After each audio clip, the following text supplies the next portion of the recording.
The recent hurricanes in Florida have some people thinking about the possible threats extreme weather can have on their homes. And because recent numbers show climate risks are becoming a critical consideration in home buying, Zillow is launching a climate risk tool. So how reliable is it?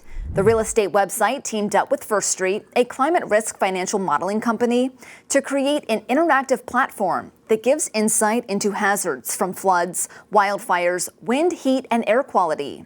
It shows the risk percentages estimated 15 years and 30 years into the future, the standard lengths for fixed-rate mortgages. A Zillow survey from September 2023 found that more than 80% of people considered climate risks when looking at homes. But according to Heatmap News, there are a few things to keep in mind when using Zillow's new tool. Some climate researchers say tools like First Street may be questionable because different climate risk models could give very different estimates for the same property. One tip is to use Zillow's flood risk assessment as a starting place, but contact the local government to learn more. That's because the ability to figure out whether a house will flood depends on knowing the local infrastructure, including stormwater drains, which doesn't exist on the climate risk models. Other climate researchers say to take it seriously if Zillow says that a property recently flooded, because that data is typically reliable and should be a red flag. Another note from climate researchers is that Zillow's tool will likely underestimate a home's wildfire risk, especially out west.